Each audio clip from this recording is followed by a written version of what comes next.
안녕하세요. 오늘도 사금의 시간 함께해서 감사합니다. 오늘은 욥기 9장입니다. 내용을 함께 살펴보도록 하겠습니다.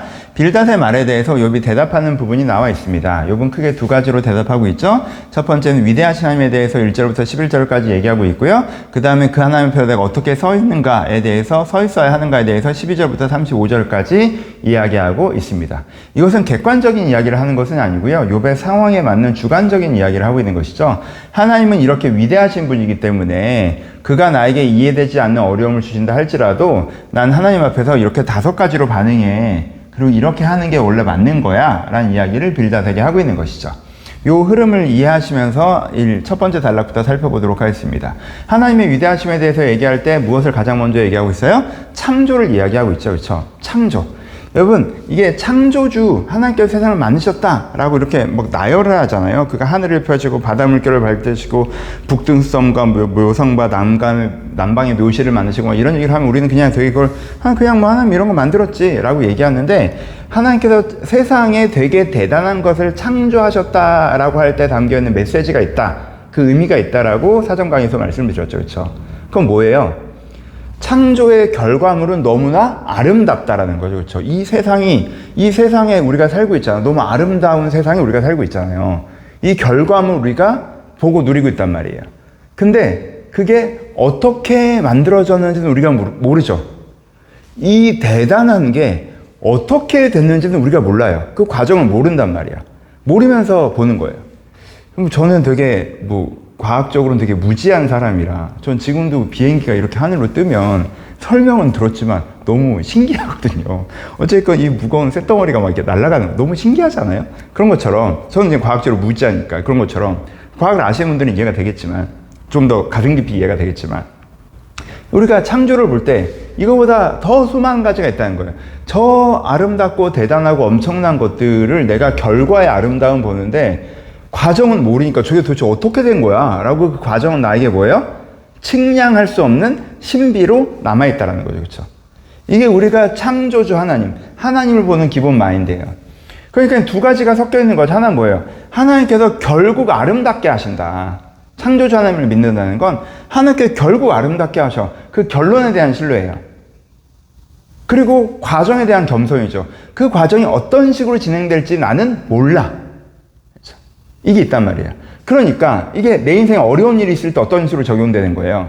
두 가지죠. 내 인생에 지금 이해되지 않는 어려운 일이 있어. 그럼 나한테 두 가지 믿음을 가져요. 하나는 결과가 아름다울 것이라는 믿음.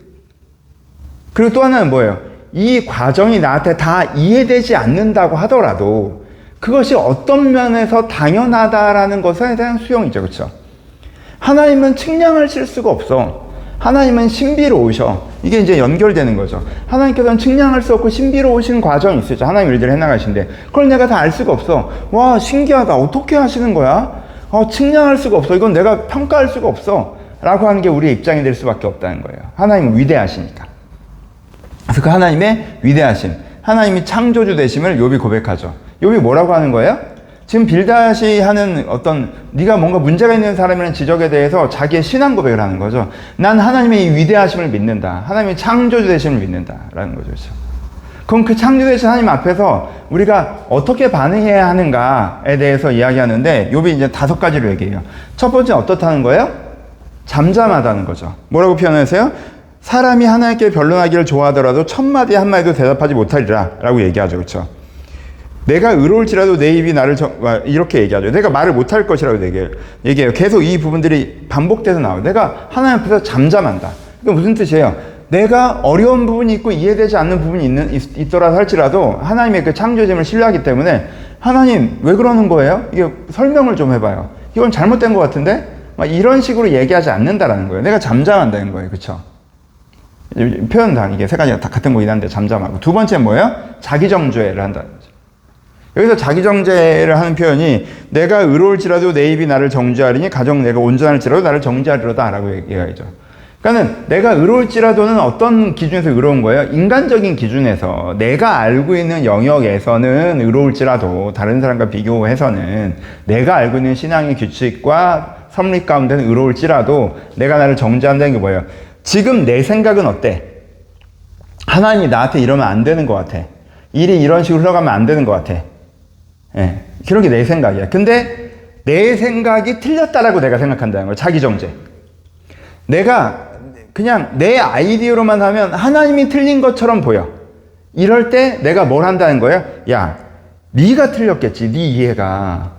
하나님의 위대하심을 네가 이해할 수 없고 하나님을 측량할 수 없는데 네가 측량하려고 하고 하나님의 신비를 알지도 못하면서 네 시야에서 보고 틀렸다라고 생각하는 건 네가 생각이 잘못된 거야 라고 그런 생각이 올라온다 할지라도 이 생각을 내가 떨쳐낸다라는 거죠. 그렇죠? 이게 자기 정죄. 그 세 번째 뭐예요? 수용. 하나님께서 이렇게 하시는 것을 내가 그냥 받아들이는 거죠. 그렇죠? 그가 하나님이 빼앗으시면 누가 막을 수 있으며 무엇을 하시나이까 하고 누가 물을 수 있으랴. 그렇죠? 하나님 뭐 하는 짓이에요? 무엇을 하십니까? 하나님께 나를 빼앗을 때 무엇이 하십니까? 라고 하지 않고 잠잠하다는 거예요. 나는 잘못한 게 없는데? 라고 하지 않고 자기 정죄를 한다는 거고, 그리고 하나님께서 빼앗아 가시는 걸 기본적으로 수용한다는 거죠. 그렇죠? 내가 하나님의 위대하심을 믿기 때문에 이게 나의 뭐예요? 공식적인 반응이고 진정한 내 진심의 반응이죠. 내 중심의 반응은 내가 이것을 믿기 때문에 잠잠하고 내 안에서 하나님을 평가하는 마음을 어리석은 것으로 정죄하며 내가 하나님께 주신 이 고난을, 이 어려움을 내가 수용하고 하나님께서 이 지점을 어떻게 지나가라고 하시는 것대로 내가 그 지점을 그냥 지나가는 거예요. 내 마음을 지키면서. 근데 이것만 있느냐? 그렇지 않죠. 네 번째는 뭐에 대해서 얘기해요? 간구하죠. 하지만 나는 되게 부족하니까, 연약하니까, 힘이 없으니까 하나님 이게 빨리 끝났으면 좋겠어요. 힘드니까 간구할 수 있다는 거죠. 그렇죠? 뒤에서 뭐라고 얘기해요? 내가 하나님 앞에서 그의 막대기를 내게 떠나게 하시고 그의 위엄이 나를 두렵게 아니하시기를 원하노라. 이런 표현들이 계속 나오죠. 그렇죠? 간구하는 표현. 하나님 저 근데 너무 힘들어요. 이제 그만하고 싶어요. 그렇죠? 이게 끝났으면 좋겠어요. 라고 간구하는 거죠. 그렇죠? 그리고 또 뭐예요? 5장 다섯 번째 뭐예요? 내 두려움을 고백하는, 이건 감정의 기도. 이거 앞번에서 욥이 많이 했던 거. 내가 죽고 싶다라고 얘기한 거, 그렇죠? 난 지금 너무 무섭다라고 지금 여기서 얘기하죠, 그렇죠? 너무 두려워라고 얘기해요. 여기서 재미있는 표현이 뭐냐면, 내가 눈 녹은 물로 몸을 씻고 재물로 손을 깨끗게 할지라도 주께 나를 개천에 빠지게 하시리니 내 옷이라도 나를 싫어할 것이다.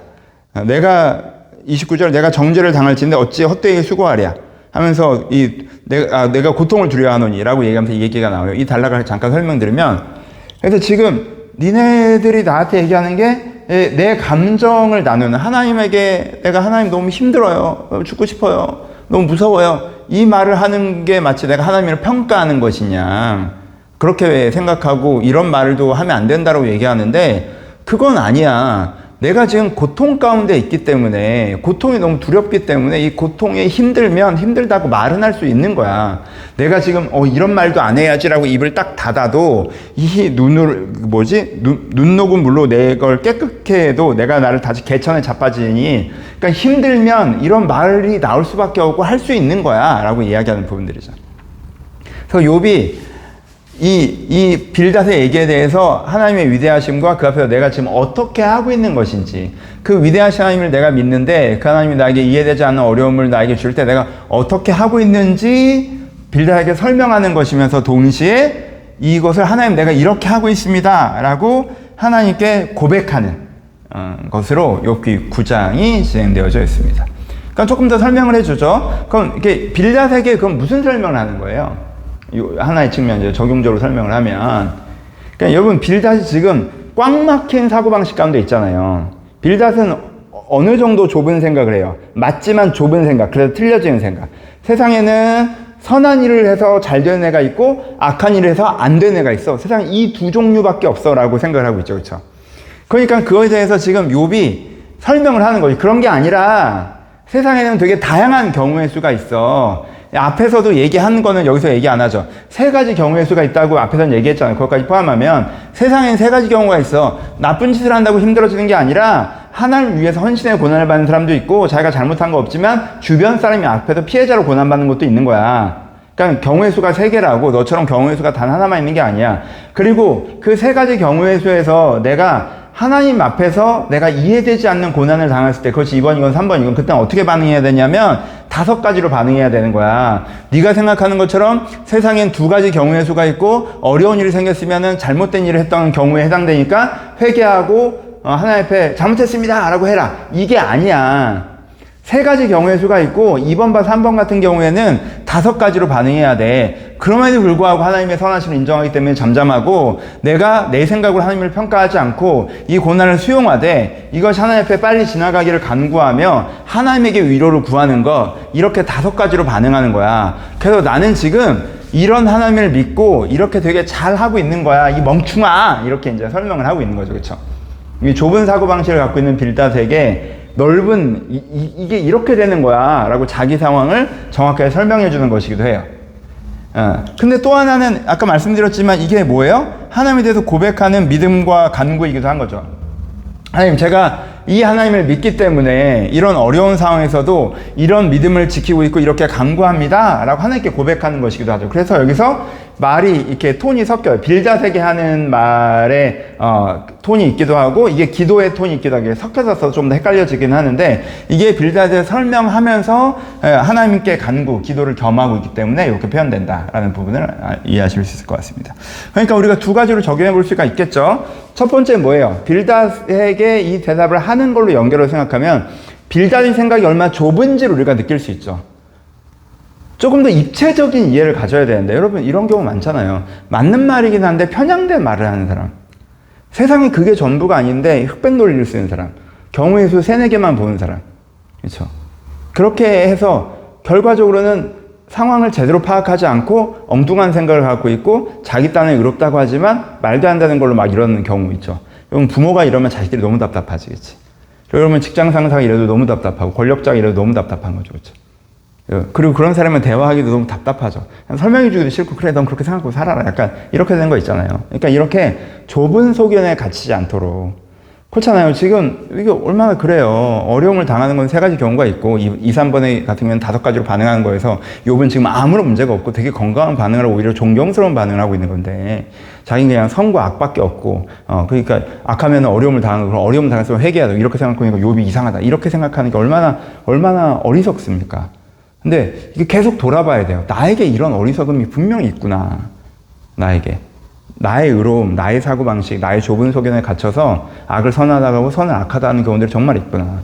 이게 정말 악의에 대한 부분이 아니라 이거 어리석음에 대한 부분에 있어서 이 친구들이 악의는 없잖아요. 어리석음에 대한 부분에 있어서 여러분 욥기 내내 깊이 묵상하시면서 내가 언제든 어리석은 자가 될 수 있다. 내 말이 맞다고 하는데 내 말은 맞지만 진짜 틀린 말이 될 수 있다는 걸 계속 묵상해 보셨으면 좋겠어요. 그래서 욥기를 통해서 겸손을 배우시는 게 되게 중요하고 넓은 시야를 배우시는 게 되게 중요합니다. 근데 그보다 중요한 건 이 부분이 되게 좋아요. 9장이 되게 중요한 점이. 우리가 이해되지 않는 어려움 속에서 어떻게 반응해야 되는가에 대해서 욥이 우리 가운데 가르쳐주고 있는 거예요. 그렇죠? 이거 적용해 보셨으면 좋겠어요. 여러분, 욥이 하고 있는 5가지 반대를 한번 생각해 볼까요? 뭐 설교에도 이미 다뤘겠지만 첫 번째 뭐예요? 잠잠하지 않고 자기 주장하는 거죠. 아니, 왜 이게 이렇게 돼? 이렇게 되면 안 되고 이렇게 돼야지. 라고 내가 하나님에게 100번의 말을 하는 거예요. 사람이 변론하기를 좋아하기를 1000마디에 한마디도 대답하지 못하리라고 욥은 말했는데 하나님에게 1000마디 하는 거죠. 하나님이 한마디에도 1000마디 하는 거예요. 아니, 이게 아니고. 그래서 뭐 하는 거예요? 자기 정죄가 아니라 하나님을 정죄하죠. 하나님이 틀렸다라고 얘기하는 거죠. 그렇죠? 그래서 이 어려움을 수용하지 않고 거부하죠. 이 어려움은 일어나지 않았어야 되는 일이야. 일어나지 않는 것처럼 만들어 빨리. 그 이상 빨리 회복시켜. 이런 식으로 이제 반응하는 거죠. 내가 이해되지 않는 어려움이 있을 때 내가 잘못하는데 왜 나한테 이런 일이 생겨나? 세상 일을 이렇게 돌아가면 안 되지. 나한테 왜 이런 일이 일어나게? 일이 일어났으면 이런 식으로 해결했어야지 왜 해결을 안 해? 라고 하고 자기 주장하고 하나님을 비난하고 일어났던 걸 거부하고 그 다음에 어떻게 해요? 기도 없는 자기 계획. 내가 간구해야 되는데 지금 하나님한테 실망했는데 간구하게 생겼어요? 내가 어떻게든 수습해보려고 하지. 기도 없는 자기 계획. 그리고 두려움이 아니라 자만. 여기서의 자만은 내 감정을 외면하는 걸 얘기하는 거예요. 내 힘든 걸 하나님과 나누지 않고 그냥 외면이기도 하는 거죠. 아니야. 나 이거 다 해결할 수 있어. 다 잘 될 거야. 괜찮아. 난 두렵지 않아. 이렇게 하는 거, 그렇죠? 이렇게 반응해버리면 안 된다라고 말씀하시는 거죠. 왜요? 이건 기본적으로 뭐예요? 내가 이해되지 않는 어려움이라는 상황으로 뭘 버린 거예요? 믿음을 버린 거죠, 그렇죠? 근데 지금 하나님께서 욥은 무엇을 얘기하는 거예요? 내가 내 이해되지 않는 어려움이라는 상황이 있더라 할지라도 뭘 가져야 된다? 믿음을 가져야 된다고 얘기하는 거죠. 이 하나님에 대한 믿음을 가져야 된다.